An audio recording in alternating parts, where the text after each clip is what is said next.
హరి ఓం. ఓం నమ శివాయ. శ్రీకృష్ణ పరమాత్ముడు అలంకరణ ఎలా ఉందంటే, వాళ్ళమ్మ జుట్టంతా కూడా బాగా జాలువారి ఉంది. నల్లని జుట్టు కారు మేఘంలాగా మెరుస్తూ ఉంది. ఆ మెరుపులో శ్రీకృష్ణుడు నీల మేఘ శ్యాముడు నీలి రంగుతో ప్రకాశించి వెలిగిపోతున్నాడు. మిగిలిన జుట్టుని పైన కొడి కట్టింది. ఆ కొడి చుట్టూ అనేక పూలమాలలు, మల్లెలు లాంటివి అంతా బాగా చుట్టిపెట్టింది. ఆ మధ్యలో నెమలి పించాలు పెట్టింది. అలంకరిస్తూ ఉంది తల్లి అలంకరణ ఆనందిస్తున్నాడు పరమాత్ముడు. ఆ అలంకరణ ఎలా ఉందంటే, ఈ యొక్క అన్ని చేసిన దాకా కర్ణానికి కర్ణభూషణాలు, చెవులకు ఆయన కర్ణభూషణాలు ధరించాడు. ఆ కర్ణభూషణాలు మిలమిల మెరుస్తూ ఉన్నాయి. అద్భుతంగా ఉంది ఆ కర్ణభూషణాలు. ఆ తర్వాత వైజయంతి మాల అనేటువంటి అలంకరణ ధరించాడు. ఆ మాలలో ఆయన ధరించా కూడా అనేక ముత్యాలతో మెరిసిపోయేటటువంటి మాలలు ధరించాడు. బలరాముడు కూడా అంతే విధంగా చిలక పచ్చ శీలం కట్టాడు. ఆయన చిలక పచ్చ రంగులు పచ్చని పట్టు పీతాంబరం చిలక పచ్చని రూపంలో ధరించాడు. అవి చుట్టుకున్నాడు. ఆ నడుముకి అనేక ఆభరణాలు, అంటే మీ ముత్యాలు రత్నాలు లాంటి బాగా జాలువరటివన్నింటినీ కూడా వాళ్ళ అమ్మ కూర్చి నడుము చుట్టూ ఉంది. ఆ తర్వాత వస్త్రం అతని వెనకాల చుట్టుంది. పైన శరీరం అంతా కూడా ఒకవైపు నుంచి ఆయనకు ఈ పీతాంబరమైనటువంటి పట్టు వస్త్రాలను అలా వేసింది. మెడలో మాల వేసింది, వైజయంతి మాల. తర్వాత ముక్కుకు ముత్యం పెట్టింది. తల మీద ముఖాన కస్తూరి తిలకం దిద్దింది. ఆ కస్తూరి తిలకం కౌస్తుభ మణిహారం పెట్టింది మెడలో. ఇలా దివ్యంగా అనేక విధాల కొడుకును అలంకరిస్తుంది.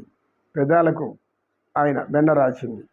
ఎందుకు పెదాలకు వెన్న రాసుకుంటే ఆ పెదాలు బాగా మెరుస్తూ ఉంటాయని పెదాలకు వెన్న రాసింది. బలరాముడికి కూడా అదే చేసింది.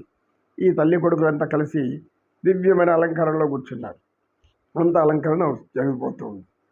ఈ వార్త వెంటనే గోకులమంతా వ్యాపించింది. ఏం వ్యాపించింది? శ్రీకృష్ణుడు బలరాముడు బృందావనానికి ప్రయాణమవుతున్నారు అని. ఇంత లోపల ఏం జరిగిందంటే, బలరామ శ్రీకృష్ణుడు దివ్యాభరణాలు ధరించి, దివ్య వస్త్రాలు ధరించి, చేతిలో వేణు పెట్టుకున్నాడు. ఆ వేణు అలా పెట్టుకొని మెరల ఈ గడప దిగుతున్నాడు.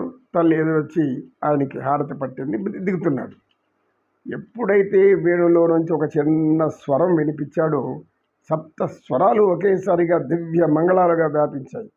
మధురమైనటువంటి గానంగా మారిపోయింది. ఆ గానాన్ని మైమర్చిపోతున్నారు ఎవరు? గోకులంలో ఉన్నటువంటి అందరూ కూడా. అందరూ అలా ఉంటే గోపికల పరిస్థితి ఎలా ఉంది అంటే, వాళ్ళు ఇళ్లలో నుంచి బయటకు వచ్చి కృష్ణుడు వస్తున్నాడు అని తెలిసింది. వేణుగోపాలుడిటు పోవుచున్నాడ చెల్లి, రావే వేగమె వెంట చూచెదము. వేణుగోపాలుడిటు వెళ్ళుచున్నాడ సఖి, రావే పోదము వేగా అని ఒక చెల్లి పాడు. ఆ చెల్లి పిలుస్తుంది. ఒక్కొక్క ఇళ్ళకి వెళ్ళిపోయి ఇంకొక ఆమె ఇంకొక చెల్లి ఇంకొక ఇంట్లో నుంచి ఇంకొక వచ్చింది. చెల్లి త్వరగా రావే. శ్రీకృష్ణుడు అలా బృందావనాన్ని బయలుదేరుతున్నాడు. ఎలా ఉన్నాడో చూడు, ఎంత అద్భుతమైనటువంటి రూపలావణ్యము. ఆకాశంలో ఉన్నటువంటి గొప్ప నీలి మేఘం ఒక అద్భుతమైన రూపంలో రూపకల్పన చేస్తే, సౌందర్యమైనటువంటి బ్రహ్మ కూడా సృష్టించలేని సౌందర్యంలో ఉన్న ఆ కృష్ణుని చూసి మోహావేశపడిపోతున్నారు అందరూ కూడా. మోహన రూప గోపాల, మోహన రూప గోపాల, ఊహాతీతము నీలీలా, మోహన రూప గోపాల అని ఒక గోపిక పాడుతుంది. అయ్యా, నన్ను ఇటు చూడు తండ్రి, నీ ముగ్ధ మోహన సౌందర్య ఆనందం కొలిపే నీ ముద్దు మోమును ఒకసారి చూపరా కృష్ణయ్య. రారా కృష్ణయ్య, రారా కృష్ణయ్య, నీ ముద్దు మోము చూపింపగరారా కృష్ణయ్య. గోపిక అక్కడ ఇటువైపు ఇంటి నుంచి వస్తుంది.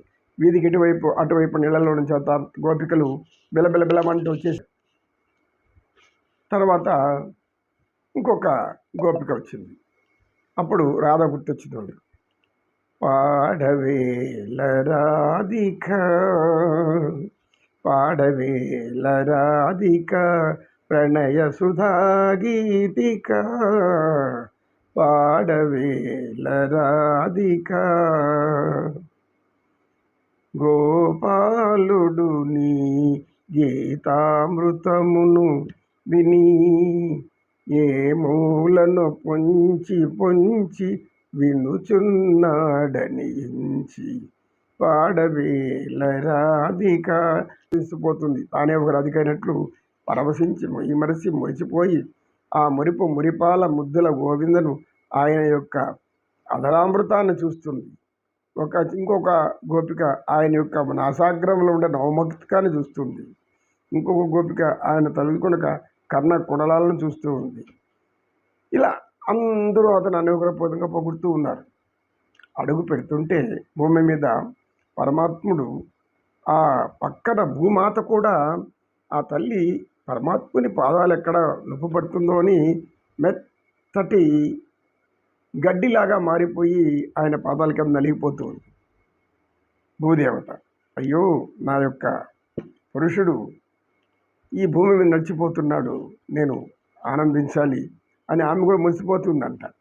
ఇంకొక చెలికత్త రావే రావే ఇలా చూడే ఆయన అందం ఎలా ఉందంటే అందమే ఆనందం గోవిందుని పూజే జీవిత మకరందం గోవిందమే ఆనందం గోవిందమే జీవిత గోపాలం అందమే గోపాలు నిబంధం. ఇలా ఒక్కొక్క రీతిలో పాట పాడుతున్నారు. మరొక గొప్ప మురళీధర నీ పదలహరిలో మరణమైన మధురమురా నీ పేరు తలచిన చాలు గోపాల నీ పేరు తలచిన చాలు బృందావనికి అందము నీవే రాస క్రీడకు సారథి నీవే బృందావనికి అందము నీవే రాస క్రీడకు సారథి నీవే నీ శుభచరణం మా జీవిత సారం అని ఒక చెల్లి. నేరుతునో లేదో ప్రభు నీ పాటలు పాడ ఇది చల్లని రేన ఇది వెన్నెల రేన నిదురరాదు కనులకు శాంతి లేదు మనసుకి మదిలో వేదన ఏదో కదలి రాధకు అని ఇంకొక ఆమంటుంది. అయినా రాధామాధవ నువ్వు ఆదరు గురించి బృందావనికి పోతున్నావు మాకు తెలుసు. అయితే మాలాంటి వాళ్ళని ఒక చూపు చూడయ్యా. ఉరుగులు పోతూ ఒయ్యార మొలుకుతూ ఒక్కొక్క స్త్రీ అనేక అలంకరణలు చేసుకున్నారు. వాళ్ళు పవిటలు పామలు ధరించి ఉన్నారు, ఓణీలు ధరించి ఉన్నారు, దివ్యమైనటువంటి ఆభరణాలు వాళ్ళు ధరించి ఉన్నారు, దివ్య పరిమళాలు వాళ్ళ ఒళ్ళంతా కూడా పూసుకున్నారు. అంతేకాకుండా కృష్ణుడు నడుస్తూ ఉంటే వేణుగానానికి ఆయన పెదవులు మెరిసిపోతుంటే దాన్ని చూస్తున్నారు. ఆయన అందమైన బుగ్గలు చూస్తున్నారు. ఆయన వేణు ఊపుతున్నప్పుడు చుట్టలు పడే ఆ బుగ్గలు వీళ్ళు కూడా అదే మాదిరిగా చిరునవ్వు నవ్వి వీళ్ళ బుగ్గలు చుట్టపడేలాగా ఆయనకి కనపడాలని అలా గోడబార్పంగా చూస్తున్నారు. తలుపు చాటు ఇంకొక గోపిక చూస్తూ ఉంది. ఇంకో గోపిక అయితే బయటకే వచ్చి నిలబడుకొని అలా పైటతో ఇట్లా వయ్యారంగా ఆయన ముందు ఉయ్యారు వలకబోస్తుంది.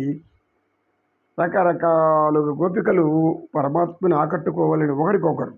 ఒక చెలి నేను చెప్తాను చూడు, ఆయన యొక్క మధురమైన అనుభూతి, ఆ రూపాన్ని చూడడం ఎంత ఆనందమో ఎంత ప్రశాంతతో అంటే ఈ ముఖం ఆయన పొగడ్డానికి ఆయనలో ఏముంది అని ఇప్పుడు కదా పొగడ్డం అంటే నేనే రాధను ఈ గోపాల ఈ అందమైన బృందావనిలో నేనే రాధనోయి నేనే రాధనోయి